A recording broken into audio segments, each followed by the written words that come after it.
생생하게 상생하며 YTN 라디오 생생경제.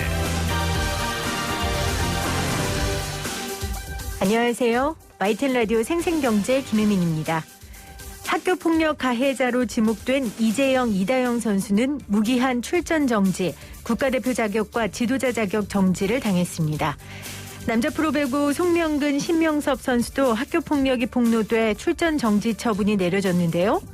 학교폭력은 단지 어렸을 때 철없이 한 행동이 아닙니다. 평생 나를 따라다니고 언젠가 내 행동에 대한 책임을 져야 한다는 걸 명심해야 합니다.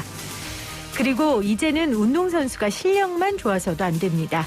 아무리 코트 안에서 최고의 실력을 보여줘도 평소 그의 삶이 정직하고 성실하지 않다면 더 이상 운동선수로 살 수가 없습니다. 기업인 역시 마찬가지죠.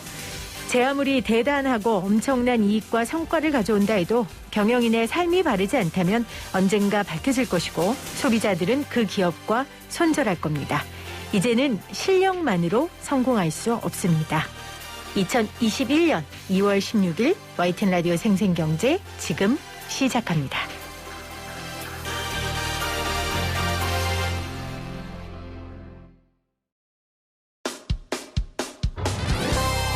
생생하게 상생하며 건강한 경제방송 YTN 라디오 생생경제.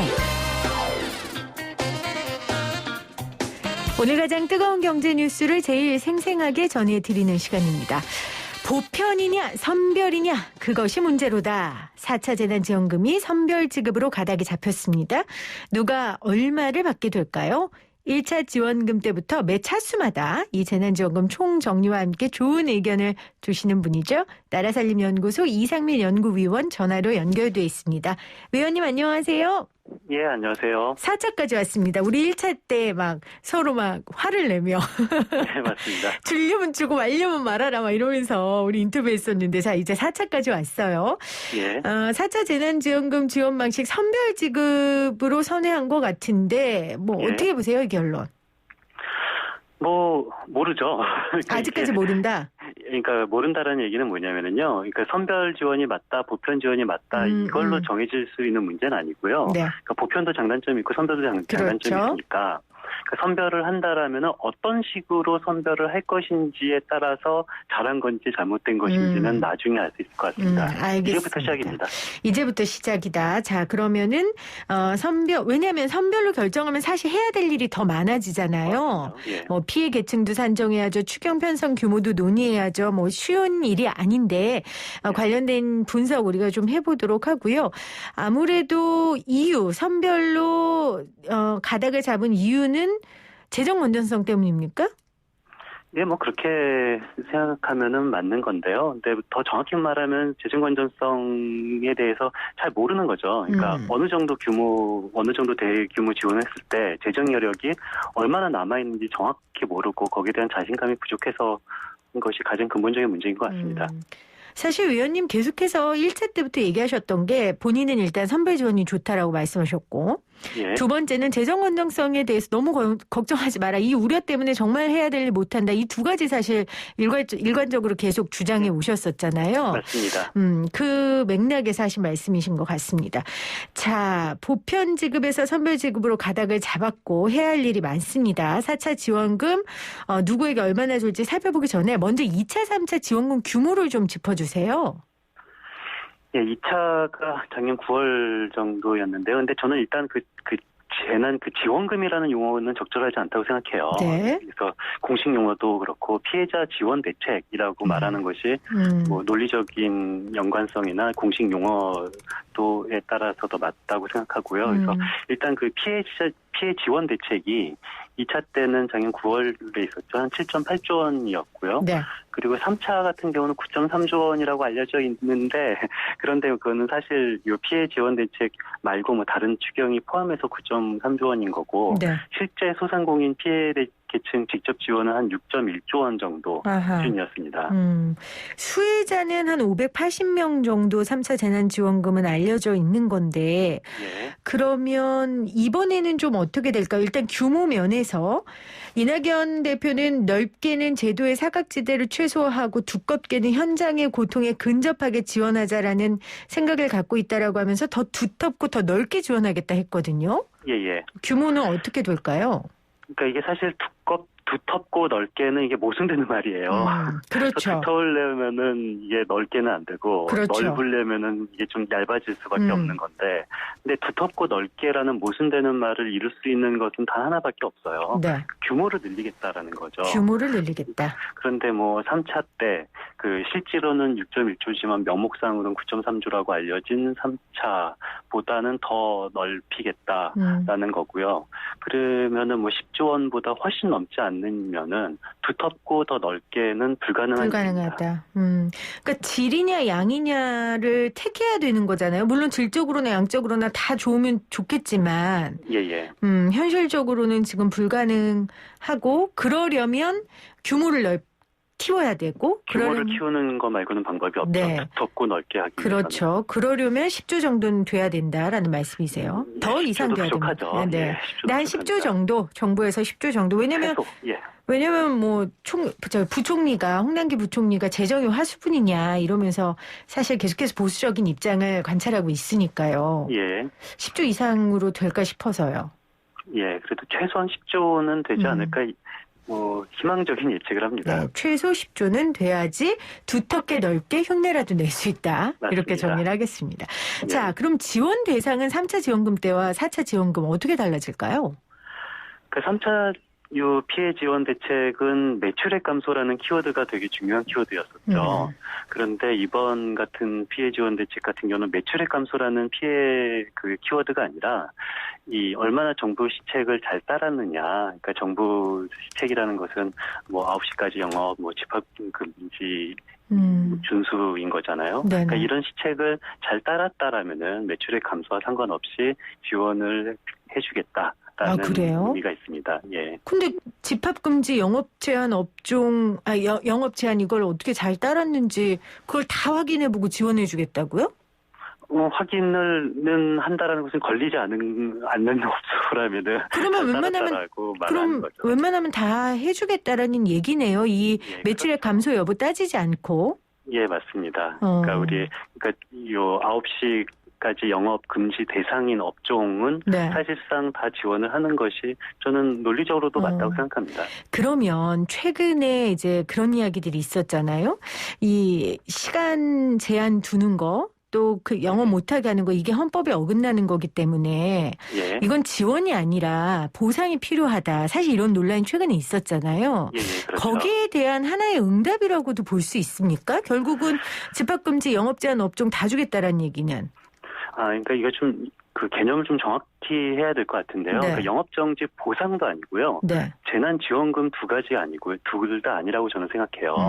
그러니까 영업정지라는 업무를 수행한 정당한 대가를 받는 거다라고 생각하면 맞거든요. 그러니까 무슨 소리냐면은 영업정지 피해가 어떤 업종 같은 경우 한 달에 1억 원이 넘을 수도 있어요.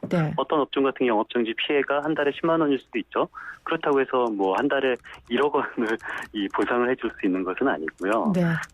그렇기 때문에 논리적으로 영업정지라는 업무를 정부가 수행을 하라고 강제로 시킨 거예요. 그렇다면은 매출과 상관없이 그리고 그 업무를 수행한 인건비는 받아야 되는 것이 정당한 것이죠. 그러니까 피해에 대한 보상도 아니고 영업정지와 집합금지를 잘 지킨 업종에 대한, 그럼 이걸 뭐 상금이라고 할 수는 없잖아요. 그러니까 거기에 대한 영업 정지라는 업무를 수행한 것에 대한. 그렇기 때문에 그 인건비는 매출이 굉장히 높은, 소득이 높은 그런 분들도 그런 그 업무를 수행한 것은 맞죠. 영업 정지라는 업무를 수행했기 때문에 거기에 대해서 정당한 인건비는 받아야 되죠. 보건 업무를 수행한 인건비입니다. 그러면 지난번에는 일반 업종에는 연매출 4억 원 이하 기준을 뒀었잖아요. 그랬죠. 그러면 이번에는 이런 기준 없이 다 준다는 건지 제가 똑같은 질문 또 드려 죄송한데 왜냐하면 민주당에서는 연매출 4억 원의 이 기준을 끌어올리겠다. 지금 이렇게 나오고 있어서. 그렇죠. 그러니까 아직까지 이것은 정해진 바는 없어요. 네네. 그런데 논리적으로는 네. 연매출이라는 개념이 좀 빈약한 개념인 거는 맞습니다. 왜냐하면 연매출이 4억이 아니라 연매출이 10억이 된다 하더라도 네. 소득은 마이너스일 수도 있어요. 왜냐면은 그 고정 비용이라는 것이 있어서 매출은 뭐 한 10% 줄어도 실제 순이익은 90% 거의 99% 100% 줄 수도 있거든요. 네. 그렇기 때문에 이런 매출을 통해서 지원을 어디에는 하고 어디에는 하지 않는 거는 좀 논리적으로 좀 부족한 기준이 아닐까라는 생각이 들어요. 그러니까 이런 그 선별을 하는 것은 좋은데요. 그 선별 방식이 뭐 매출이든 뭐 종업원 수든 뭐 무슨 사업 면적장이든 굉장히 복잡해지면 복잡해질수록 오히려 루프홀은 더 늘어나는 것이 일 수도 있고요. 그래서 저는 제도는 항상 단순하게 설계해야 된다고 생각합니다. 그러니까 방식은 선별이지만 그 안에 너무 복잡한 기준을 대지 말고 약간 보편적 지급 같은 선별 방식을 취하라는 말씀이신 것 같아요. 그렇죠. 선별이 복잡해지면 안 돼요. 네. 뭐 그 매출액 기준도 있고 뭐 종업원 수 기준도 있고 그러잖아요. 그러니까요. 그런 것들도 굉장히 뭐 종업원 수가 많다고 해서 피해를 안 받은 것도 아니고 종업원 수가 많고 매출이 4억 원이 넘어도 순이익은 마이너스일 수도 분명히 있어요. 그러니까 이런 거를 뭐 이상한 기준, 복잡한 기준을 사용하면 안 되죠. 그래도 정부에서는 기준을 세울 것 같은데요. 지금 위원님 하시는 말씀처럼 영업정지, 집합금지 잘 지킨 업종만 다 주지는 않을 것 같아서 그래도 현실적으로 기준을 세운다면 예. 이 부분에 어떻게 기준을 세워야 될까요? 뭐 연매출 기준, 근로자의 숫자 검토하고 있는 것 같은데. 기준은 세우긴 세워야 되죠. 네. 그런데 좋은 기준이 있어요. 어떤 기준이 있냐면은 지금 이번은 21년이잖아요. 21년이라는 얘기는 무슨 소리냐면은 20년이 이미 끝났다는 얘기고, 네. 20년 소득 자료가 국세청에는 있습니다. 그 국세청에 있는 소득 자료를 사용할 수 있는 방안이 필요한 거죠. 20년 소득 자료를 보고 그 기준에 따라서 지급하는 게 가장 현실적이다. 그러나 네, 맞습니다. 그런 기준 또한 복잡하니 이렇게 영업정지라든지 이런 부분을 한 업종에는 지원금을 좀 일괄적으로 주는 걸 생각해봤으면 좋겠다. 이렇게 정리하면 되겠습니까? 예, 맞습니다. 자, 얼마를 지원할 거냐. 이건 사실은 소상공인분들 입장에서 가장 중요해요. 기존 소상공인 지원금 체계에선 최대 300만 원이었는데 예. 어떻게 보세요?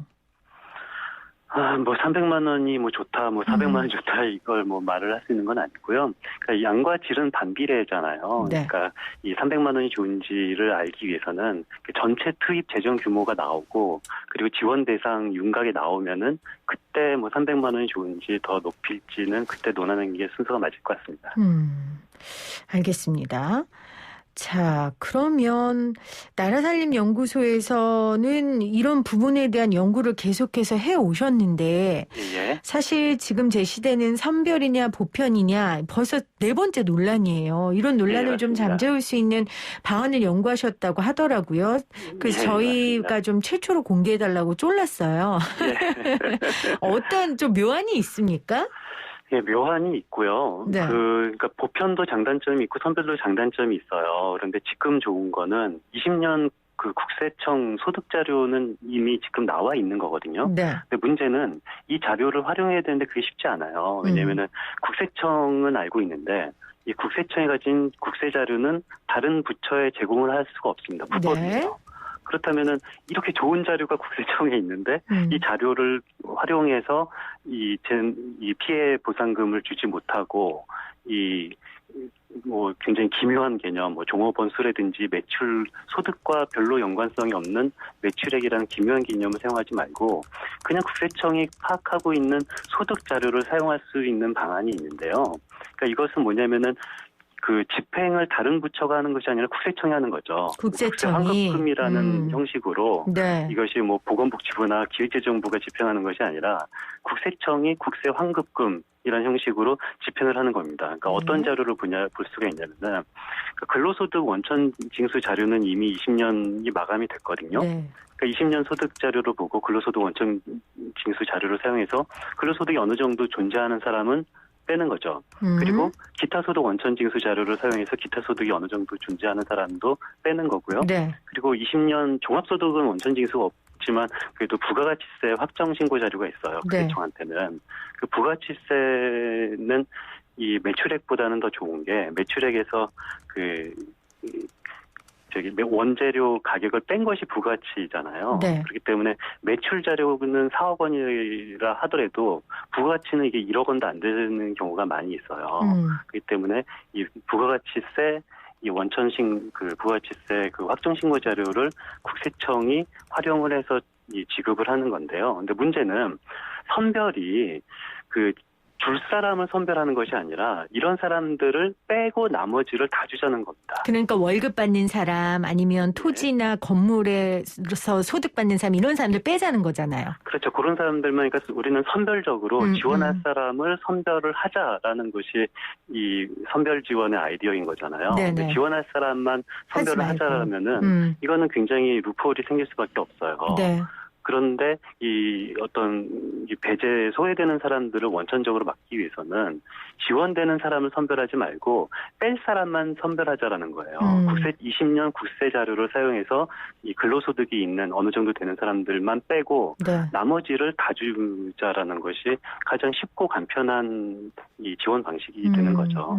그러니까 왜 마련된 시스템, 이 국세청이라는 기관이 갖고 있는 자료가 있는데 그렇죠. 굳이 이렇게 어렵게 기준을 세우고 조사를 하느냐 이런 문제 제기를 하셨고 말씀하신 것처럼 월급 받거나 이제 소득이 있는 사람들을 빼는 개념으로 선별하면 그렇죠. 된다라는 그런 제언을 해주셨어요. 줄 사람을 빼는 것이 아니라 받지 않을 사람을 빼자라는 거고요.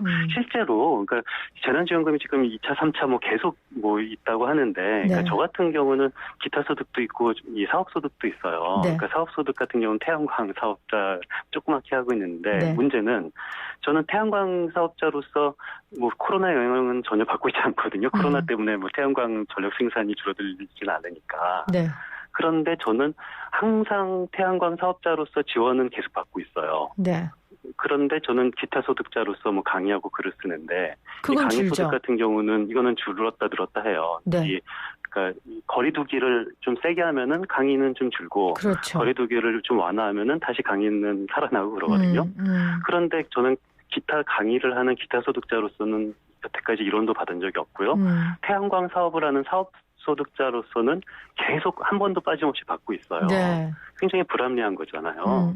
그렇기 때문에 이런 식으로 줄 사람을 선별하는 것이 아니라 내가 사업자 등록증이 있다라는 이유로 저한테 받는 것이 아니라 일부 받지 않을 사람만 선별하고 나머지는 모두 다 주자라는 것이 이 새로운 제안을 한번 해보고자 합니다. 네, 알겠습니다. 자, 오늘 4차 재난지원금 내용 나라살림연구소 이상민 연구위원과 정리해봤고요. 또 이 선별이냐 보편이냐 이런 논란을 좀 잠재울 수 있는 나라살림연구소에서 제시한 방안까지 소개를 했습니다. 위원님 고맙습니다. 예, 감사합니다.